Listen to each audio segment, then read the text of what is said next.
1870. So in the 15th Amendment, it gives the right to citizens of the United States to vote, and they can't be denied based on race, color, or previous condition of servitude. Now, I know saying that probably sounds really strange because, as we know, that after 1870, people's rights were still being suppressed in terms of voting. And that's because Congress also gave the ability to states to decide who would be able to vote with that in mind. So they oppressed people in different ways. Also, the 19th Amendment, which was passed in 1919 and ratified in 1920. So this is a really popular one, of course. So this gave the right to citizens of the United States to vote shall not be denied by the United States or by any other state on account of sex. So the 15th Amendment only focused on race and color and the condition of servitude, whereas the 19th Amendment after women's suffrage really focused on sex. So in this regard, I think things that we also have to consider when we think about the 19th Amendment is how the women's suffrage movement was also still very oppressive to women of color. So the women's suffrage movement very heavily focused on the ability of white women to vote rather than the ability of Black women or any other woman of color to vote. So this was still a really big push in 1920. Black women and women of color really worked together to try to account for their right to vote and the rights of others to vote, but they had some pretty big issues along that side, which then leads us to the 24th Amendment, which was passed by Congress in 1962 and ratified in 1964. So the 24th Amendment was the right of citizens of the United States to vote in any primary or other election for president or vice president for electors and vice president and president, and they cannot be denied by reason of failure to pay a poll tax or other tax, which I think is really important to consider poll taxes and what poll taxes were. So I like to give a little bit of definition. So a poll tax is a tax levied on every adult without reference to income or resources. So poll taxes were very intentionally created to suppress people's right to vote. So the African-American community, very much so, especially in the 1960s, because of enslavement, because of Jim Crow laws, the amount of money that African-Americans made in our country was a lot less than their white counterparts. So if you levy a poll tax, you suppress people's right to vote because you know that they can't afford to vote. So poll taxes is one way in which, even though people were given the right to vote, it was a way in which their vote was then taken away from them in that regard. So another way in which votes were suppressed in the 1900s, but also historically, were literacy tests. So literacy tests are very well known. So literacy tests, proponents of tests to prove that applicants' ability to read and understand English claim that the exams ensured an educated and informed electorate. So the idea was to make sure simply that people were literate. And the issue was that, especially in the South, but also nationally, those tests were not just focused on making sure people were literate. They also were trick questions a lot of times. Sometimes they were riddles. If you've ever watched, this is a pretty dated movie, so I don't know that you've seen it, the movie called Selma, Lord Selma. I believe it came out in the 1990s. There is a portion of it where a Black woman goes to vote and she has to guess the number of marbles in a jar. So of course there is some exaggeration there, but it's very true to form in the sense that it was made pretty impossible for people to pass literacy tests.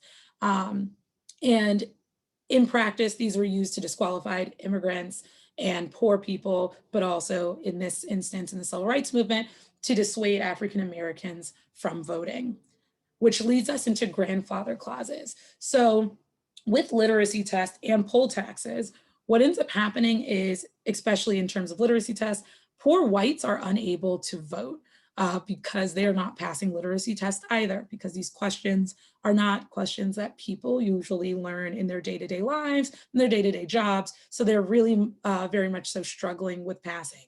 And therefore, there is a majority of white people who are unable to vote.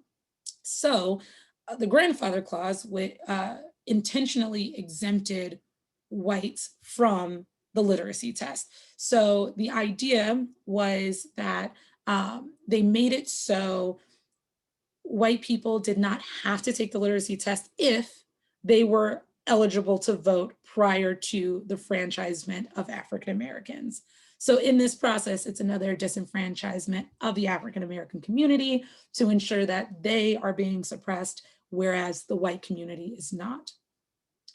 So that leads me to my next slide, which is people fighting back. So I'm just going to point out two major instances of fighting back, but of course, the civil rights movement was a big proponent for fighting back against multiple areas of oppression or disenfranchisement. But the couple that I'll point out is Cheney, Goodman, and Schwarmer, Mississippi on June 24th in 1964. These three men who had gone down to Mississippi to register African Americans to vote and to make sure that they had the right to vote. In Philadelphia, Mississippi, they go missing. And this is after they are arrested. They are arrested for a general pullover, and then they are not heard from. What ends up happening to these three young men is that they had been lynched and murdered. And the sheriff department in Philadelphia, Mississippi was covering it up, and the FBI was not looking into it. So this was a major tactic when people tried to fight back against voter suppression in order to scare them. So it's a very much so a fear tactic. If you have to worry about being killed in order to fight for your right or the rights of others to vote, a lot of people are not willing to take that risk. Similarly, Bloody Sunday in Selma. So that was based around the march from Selma to Montgomery in order to fight for voter rights. This is after Jimmy Lee Jackson, who is a major proponent of the Selma community. He is killed trying to protect his mother at a peaceful protest for voter rights. And after he is killed, after he was such a big proponent of the Selma community, they decide to have a march from Selma to Montgomery. And in this march, it takes them 3 attempts. So when we think about the march from Selma to Montgomery, usually we think of 2 things. We think of Martin Luther King being present, which he's only present for one of the marches actually. And we also think about Bloody Sunday, which is their first attempt when they are met by white people and KKK members who then brutalize them and attack them. And they're unable to make it across the Edmund Pettus Bridge. The second attempt, they actually ended up not even walking because Martin Luther King came down and said that he had a plan to move forward. And the third time, they had the protections of the National Guard, and that is how they're able to make it to Montgomery. And again, these are just high level fights back against voter suppression. There are so many other pieces, but both of these examples are met by violence. Which is a major struggle that happened during the civil rights movement when votes were being suppressed.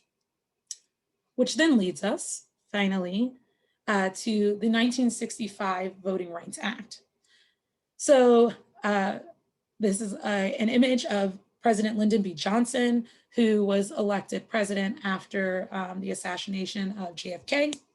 And Lyndon B. Johnson signed over this act. So this act was signed into law August 6, 1965 by Lyndon B. Johnson. It outlawed the discriminatory voting process adopted in many Southern states after the Civil War, including literacy tests as a prerequisite of voting.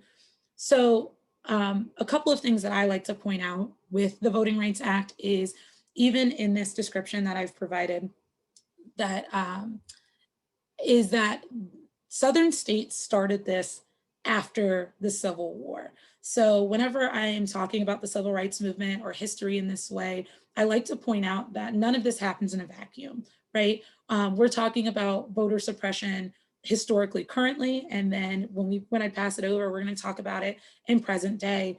And I think the biggest reality that we're all faced with is that this predates all of us. Without enslavement and without the 15th Amendment, without the 19th Amendment, without the 24th Amendment, we don't get here. We don't get to a point where voter suppression looks very differently than it did historically, or where it looks very similar but is still allowed to happen. So I like to point that out, because even after the Voting Rights Act of 1965, as we know, we are still faced with voter suppression every day. I'd like to thank you so much. And I know at the end of the program, I will still be here to answer any questions that you might have, but thank you. Thank you so much, Jasmine. I truly appreciate you coming on and sharing that history with us. And that will bring us into our next portion with Hillary Holley of Fair Fight Action. Hillary, thank you for joining us today. How are you? Hi, I'm doing well. How are you? Doing well. Again, thank you so much for joining us. I can imagine you are quite busy. So we'll get right into it. The 2020 election saw incredible voter turnout across the country. And since then, many states have started passing new laws that limit early voting, mail-in voting, the amount of time polling places are open, and more. How is Fair Fight responding to these new laws?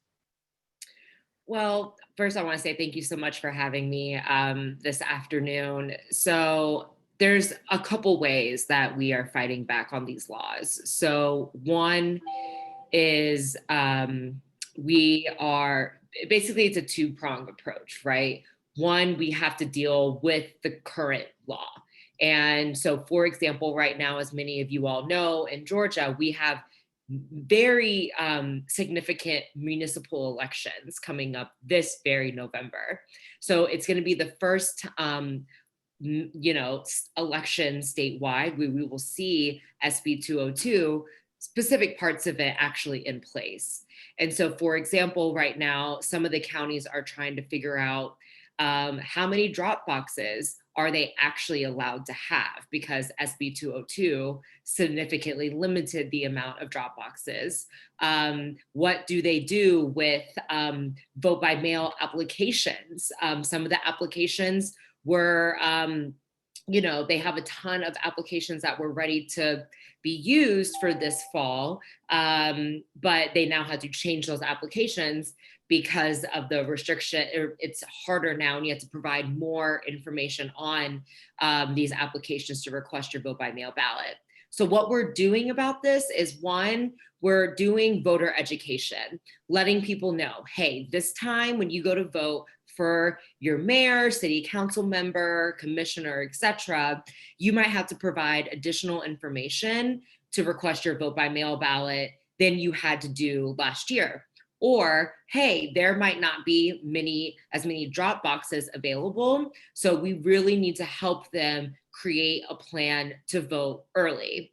And then also supporting counties when they're trying to make these decisions, but also advocating on a county level too. So asking people to show up to their Board of Election meetings to make sure that the counties are ensuring that that the county is making decisions to allow elections to be as accessible as possible, even under the current SB 202 law. The other approach that we're doing is we're calling on Congress. We now have a different makeup in Congress where the majority is more, they are more willing to think about voting rights in a different way than the previous administration. And so what we are doing is making sure that we get federal help and to really help override some of these discriminatory voting laws that we've seen passed, not just in Georgia, but across the country as well. Thank you for that. As you were saying that, in regards to the limited number of drop boxes, do you have any thoughts on why you would have fewer drop boxes rather than more? So when Dropboxes first came to Georgia, it was because we were seeing the first real wave of COVID-19. And Dropboxes were a way to make voting not just easier, but safer for your health. And so we had some counties that had over 20 drop boxes. They had them all over the county. But now under SB 202, you can only have one drop box per 100,000 people. So for example, there's 700,000 people in Cobb County, meaning that they should at least maximize the new law and have 7 drop boxes, which is unfortunate because Cobb County is a massive, not just population wise, but it's a large county, you know, Right. land wise. And so I think the concern with limiting drop boxes is not just that it limits access, but it also is taking away what probably will be the safer option for voting in November, especially considering that the Delta variant in Georgia is on the rise, and we're seeing our hospitals across the state, especially in the metro Atlanta area, being in a crisis. Right. And as you mentioned that even within the last week, hospital beds have become incredibly scarce. Yeah. And that really leads into my next question is, with these new laws, who is this affecting the most? So a lot of these laws, it affects all voters, to be very clear. I mean, I could go off demographic by demographic. So for example, for working class people, which are all races, when you limit early vote, when you limit drop box ability, because remember, drop boxes used to be able 24/7. They were locked, they were safe. So if you worked, long hours during the day, you could then drop off your absentee ballot late at night when you get off. So the drop box limitations could possibly affect anyone, especially knowing that the Delta variant and COVID right now is affecting so many people. But when it comes to voting by mail, it is really harming voters of color, but honestly, senior voters. A lot of our senior citizens across the state, they rely on vote by mail. It's a lot easier. We have long lines a lot of times, so people prefer to vote by mail because they don't have to stand in a long line. But vote by mail now requires additional information, and it requires them like I said, to provide additional personal information that they might not want to provide, especially when putting a ballot in the mail, because senior citizens, remember, they're at risk of identity theft a lot of times. So why would you want to put even more personal information in the mailbox than you have to when you're already a target? And then last, when it comes to the SB 202, especially with early voting, voters of color specifically take advantage of early vote. It is a known fact, and that is exactly what happened in 2020. The vast majority of voters of color decided to vote before Election Day because of work schedules. A lot of times, voters of color, they are workers who a lot of times are paid by the hour. Meaning that they cannot stand in long lines during Election Day because they will lose pay. Or a lot of times with voters of color, they, when it comes to voting early, they have to think about their schedules a lot differently, because as we know, when it comes to the economy and the workplace in Georgia, we still have a gap of people who have flexible hours, our salaried employees, et cetera. And so, you know, it is discriminatory for voters of color, but what's the most tragic thing about SB 202 is the bill is so egregious that it really does impact all voters, no matter your race, no matter your age, and your political party. Right. And, you know, especially with seniors, as you said, not wanting to give out more information, but there's a technology aspect to that as well. You know, for some of the, for proving your identity, some of this might require a scanner or something else that people might not have in their homes, and that is another layer of difficulty to exercise your right to vote. Yep. Yep. I mean, it is when you ask what Fair Fight Action is doing, you know, when SB 202 was being crafted, you know, I had to have a serious conversation with my team. Like, if this bill passes and they do require a hard copy of a photo ID or voter identification for vote by mail, I went to my team and I said, we might need to budget and prepare to buy printers and literally set up printing stations across the state to support people with printing and scanning the identification they need. And that is a significant burden, not just on on organizations that want to do, you know, massive voter outreach and education and support, but it also increases an additional burden on the voter to then find a place where Fair Fight Action might have a printing center set up. It's just adding another step to the voting process that honestly is just completely unnecessary, especially considering that we saw Georgia had massive success with vote by mail last year. When I say success, I mean people did get their ballots counted. It was a complete disaster in the primary, which I don't want to say. I don't want to forget that.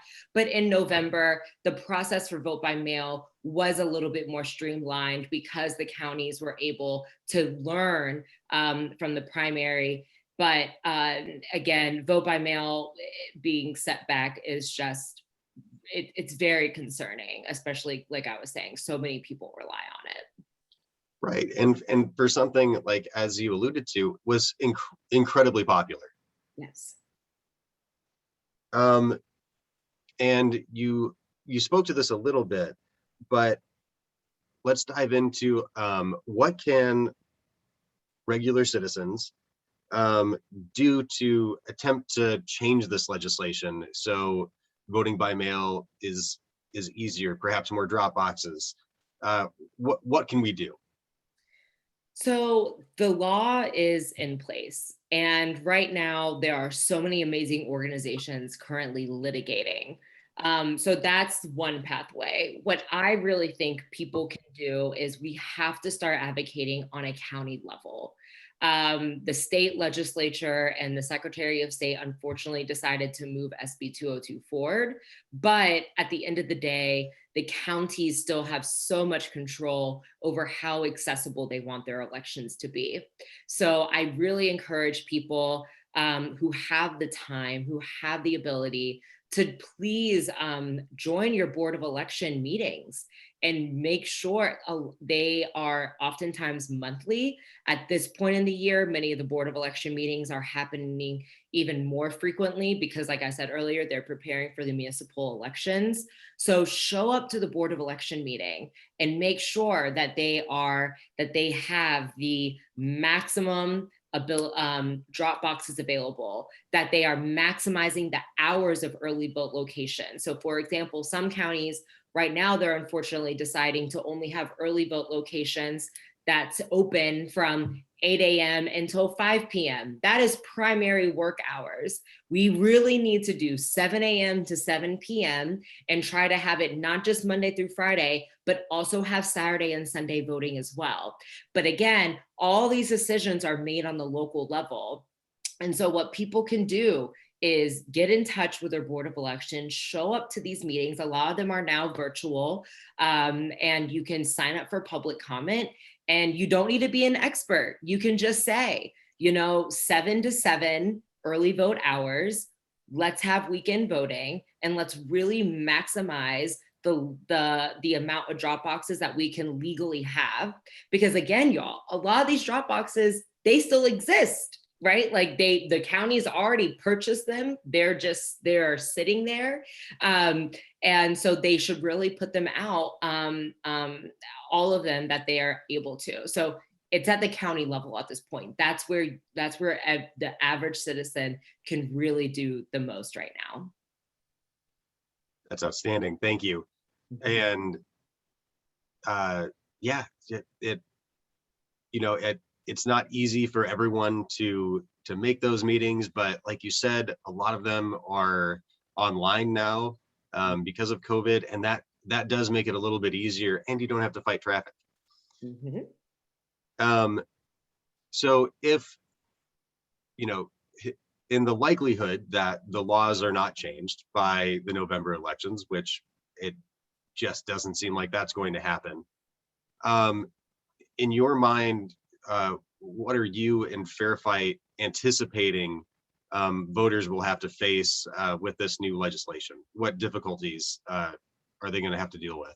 Well, I think, and again, with the unfortunate rise of the Delta variant, I really think we are going to have to do voter education the same way, as aggressively as we did in 2020 when it comes to voting by mail, and really making sure that people understand the early vote hours. Again, and municipal elections are even trickier than midterm elections and general elections, because a lot of times only certain people have certain elections. And so you have to get a lot more granular when it comes to doing voter education for municipal elections. You have to make sure that the voter understands you may see signs that, there's a mayor's race for Marietta, and you might think you live in the city of Marietta, but you don't. And then you go to show up and only certain people are on the ballot, or you have to go to a different location because the county elections are held at different locations, sometimes at city elections. So it gets very complicated. And so what we are going to do is we are going to be texting voters, calling voters, sending out voter education materials via mail with all the information voters need. And again, a lot of the voter education outreach we strictly keep it nonpartisan. We are just saying there is an election in your city or your county. Here's the information you need. And so during these times, y'all, we need volunteers.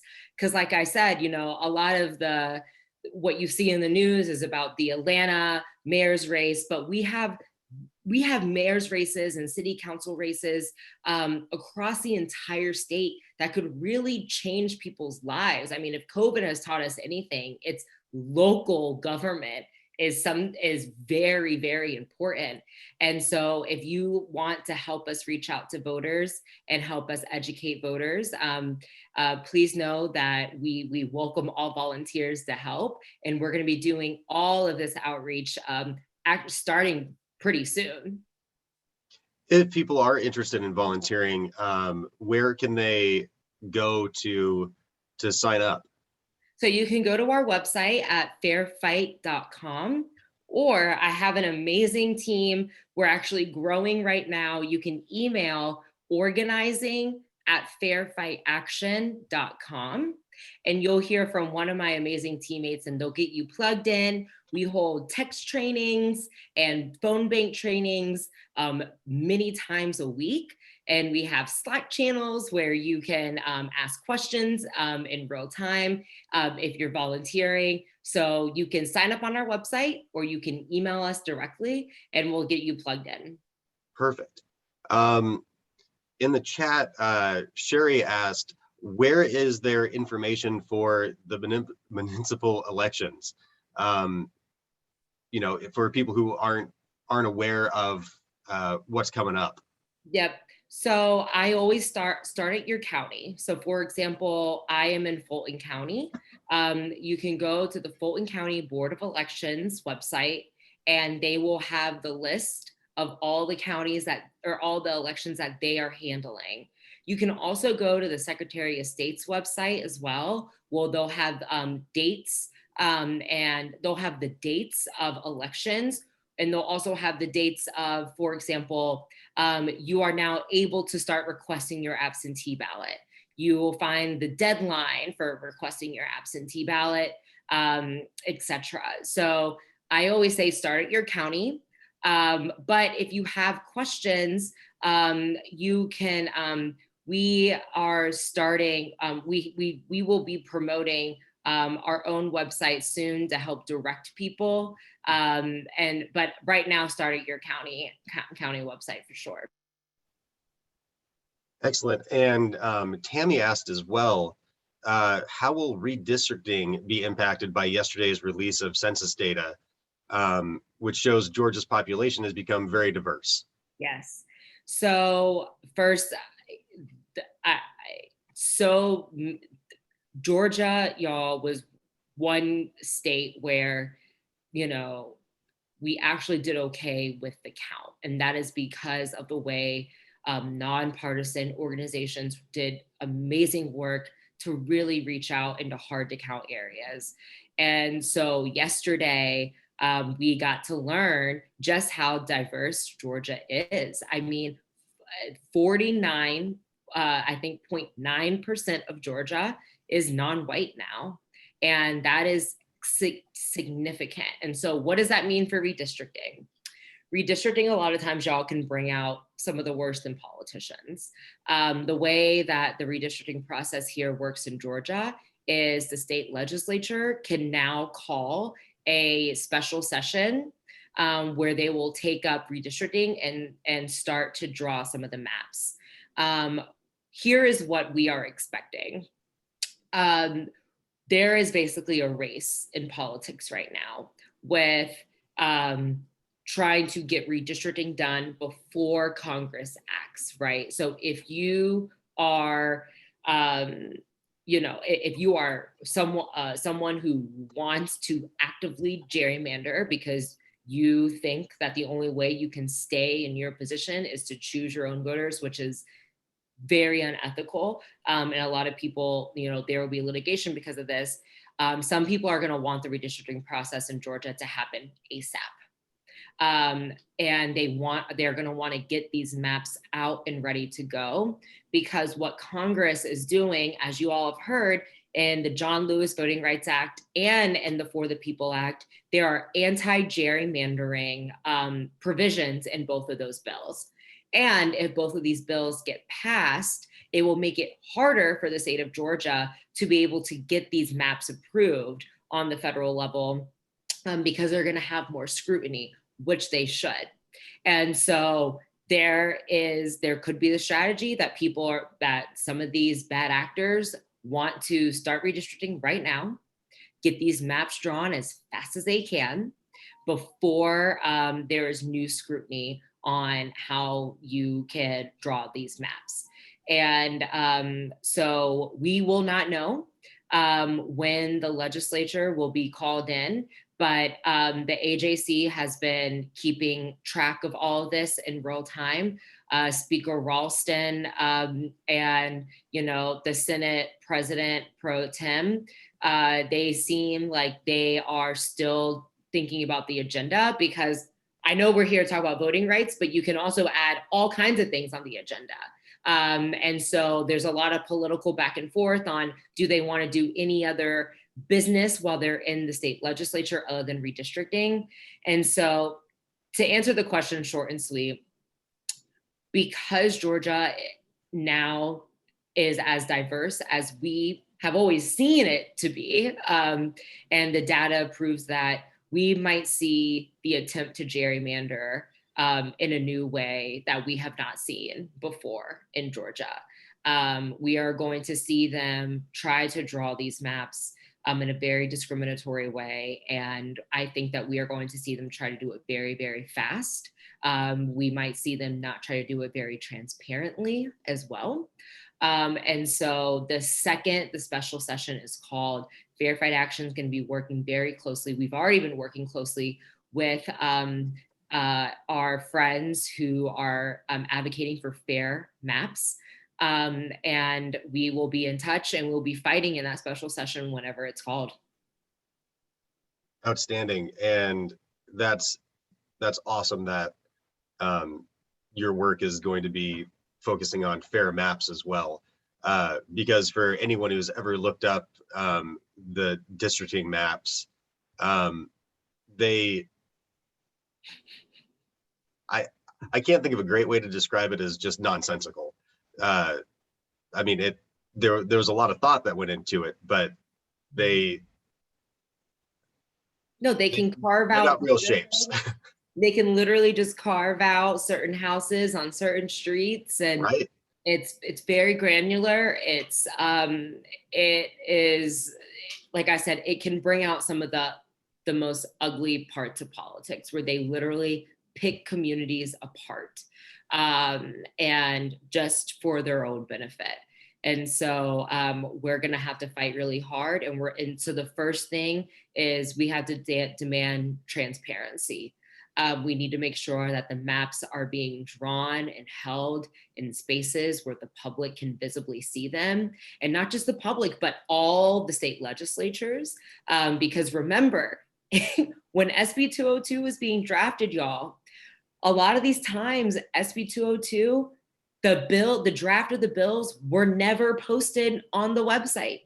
Sometimes if you were a member of the other party, you didn't get a draft of the bill until there was a committee hearing on it an hour before. And the bill would be 100 new pages than the day before.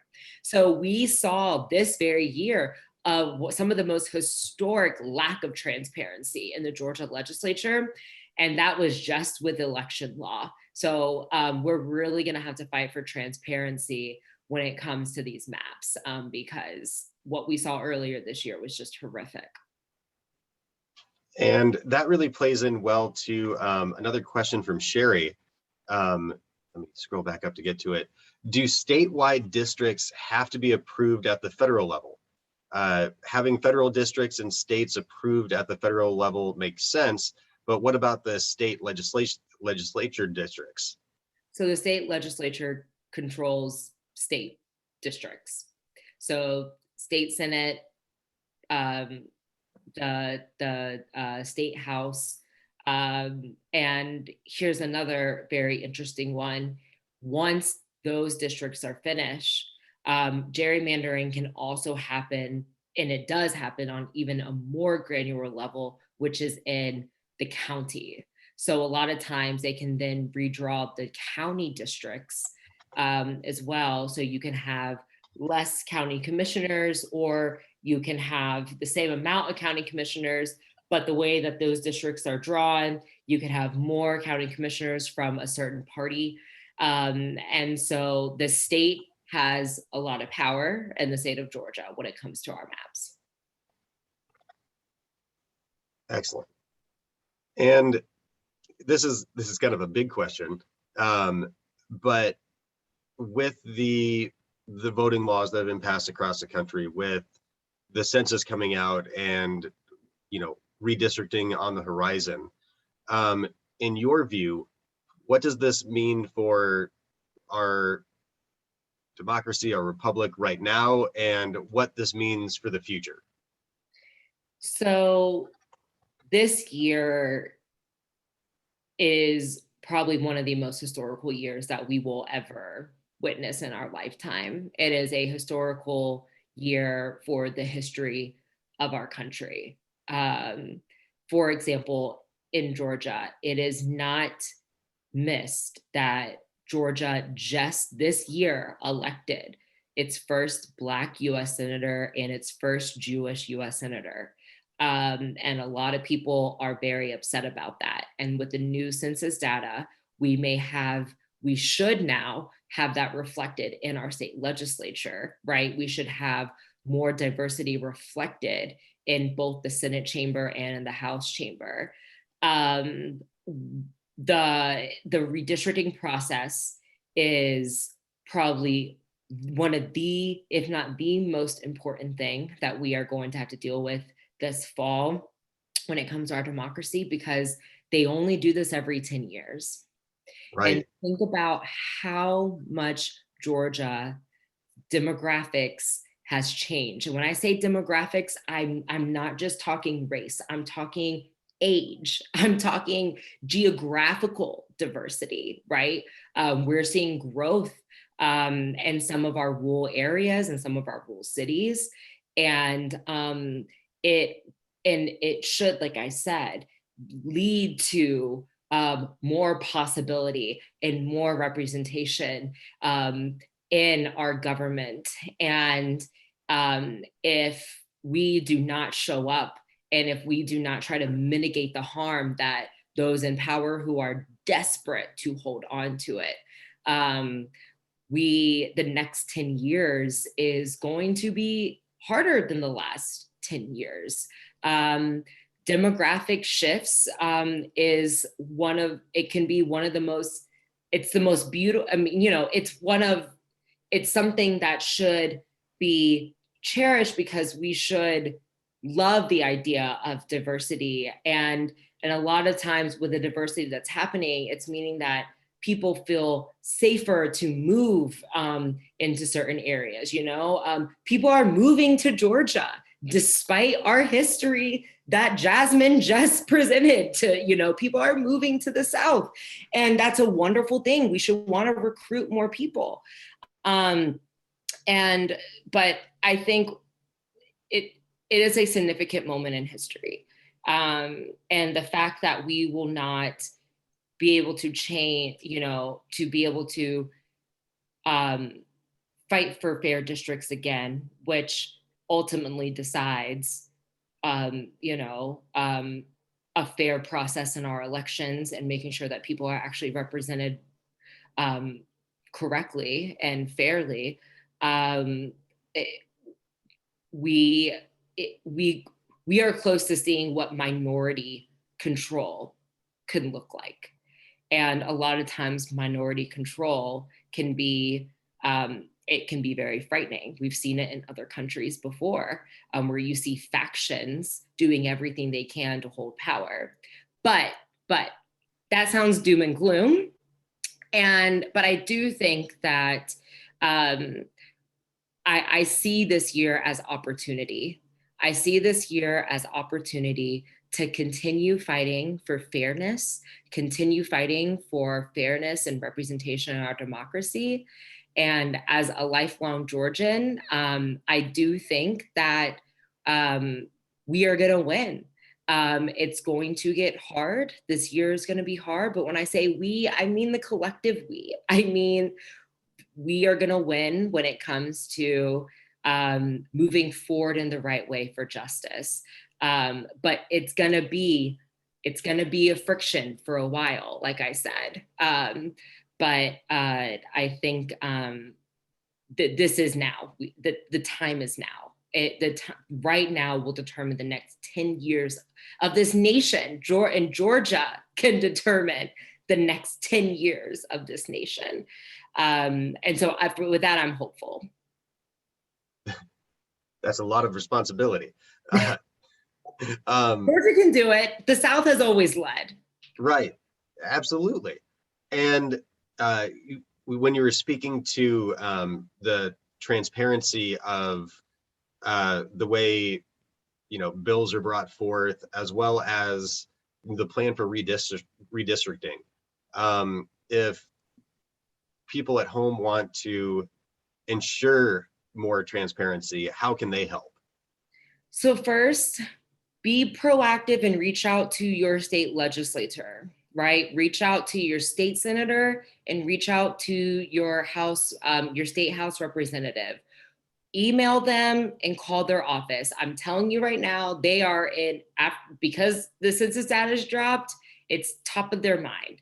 So please reach out to them and demand, let's do this in a transparent, and I don't care if your elected official is a Democrat or a Republican, a moderate, an independent, email them and call their office, demand transparency, demand fair maps, and ask them to do the right thing when it comes to making sure that fairness and transparency is at top of the mind this fall. The next thing I would do is a lot of times, y'all, these hearings, there's going to be hearings where they're going to be presenting the maps. There's going to be committee hearings on it, and we might need you to show up. And I think it might be virtual. I'm hoping it's going to be virtual because the Delta spike is not yet, we haven't even spiked yet. And so please, if you're able, when you see that there are committee hearings in the state house or the state senate, please show up. Stay in touch with your elected official, demand they do the right thing, demand fair maps, and demand transparency. And I'm telling you, every single person in that Capitol needs to hear from you. Excellent. And I appreciate that you brought up how to get in touch with your representatives, calling, emailing, and I would recommend doing both. Yes. No reason to not cover all the bases. Someone asked in the chat as well, is there any place that people can get involved with an organization and that will keep them up to speed on redistricting and updated on what's happening?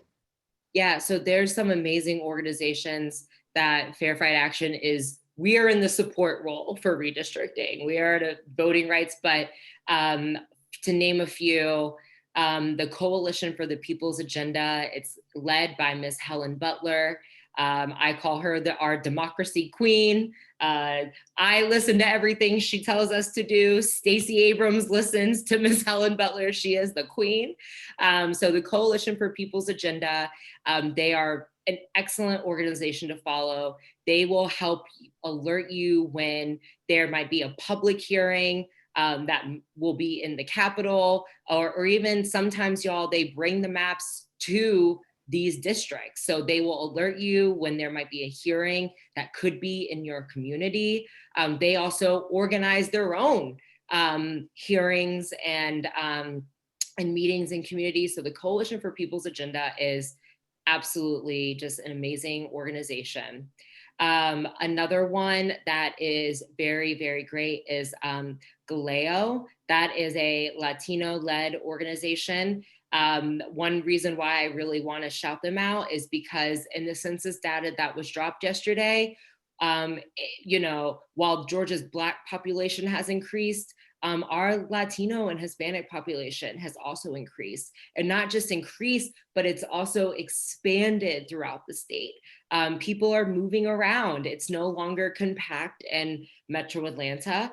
And we need to make sure that they are represented fairly as well in these communities that are outside of Metro Atlanta. And then, of course, when it comes to the legal organizations, I would really recommend watching the Southern Poverty Law Center and the ACLU of Georgia.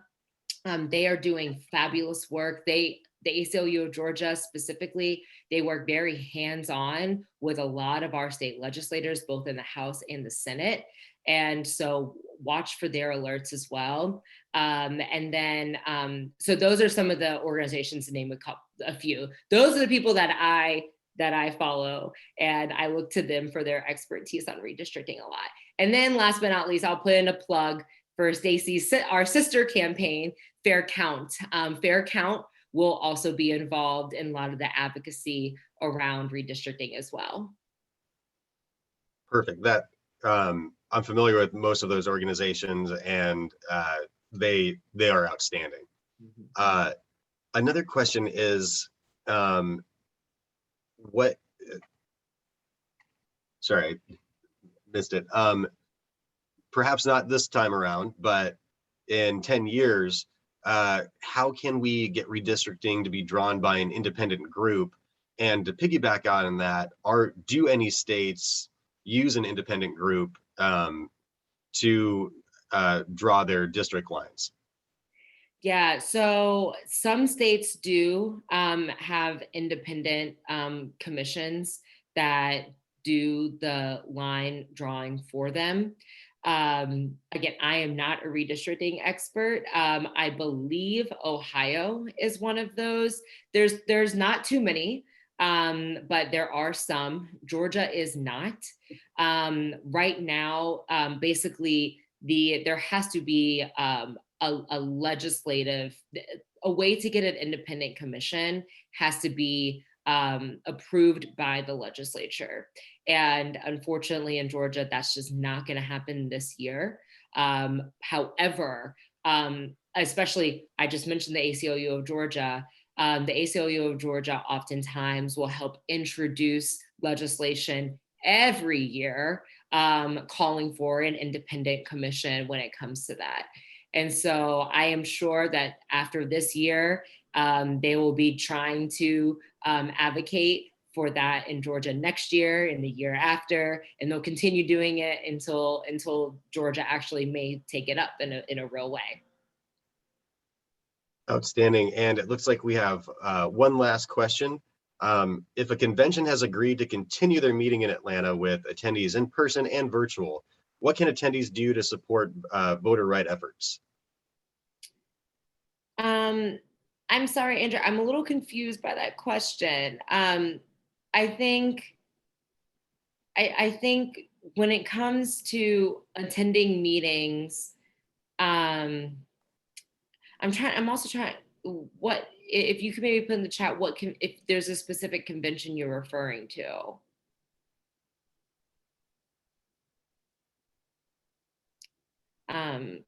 So I'm sorry, Cam, I don't know how to no answer worries. that question.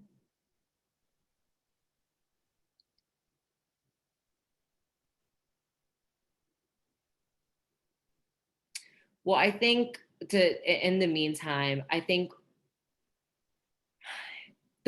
for me, when the fight for voting rights happens, the way that myself and Fair Fight Action approaches it is always keeping the voters centered, right? So yes, we will lobby on a state level for voting rights legislation. We will advocate on a national level for federal voting rights. But for our organization, the majority of our work is staying in touch with voters. I really think one of the best ways to fight for voting rights is to help educate voters of their rights. Voting is very confusing. If you have not learned that on this call, vote, especially in municipal elections, like I was saying, it can be very confusing. And a lot of times, y'all, voting is confusing on purpose. It is an intent, because when voters get confused, a lot of times they're like, you know what, this is too hard. I don't know if it's even worth it. I just won't vote.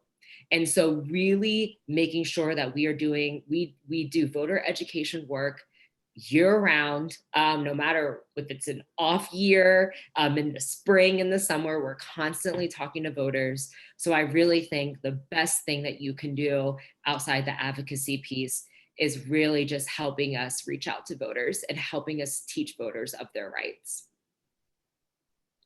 That's perfect. And I think that's a great note to end on.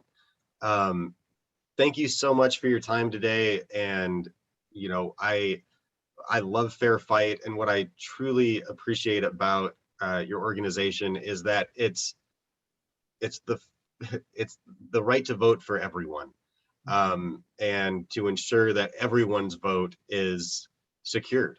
And so thank you so much for that work. It's truly appreciated. Thank you to you, Hillary, and thank you to Jasmine for the history in the beginning. And thank you all who attended and for your questions. We truly appreciate it, and we hope you have a wonderful weekend. Bye. Thank you so much. Bye, everybody.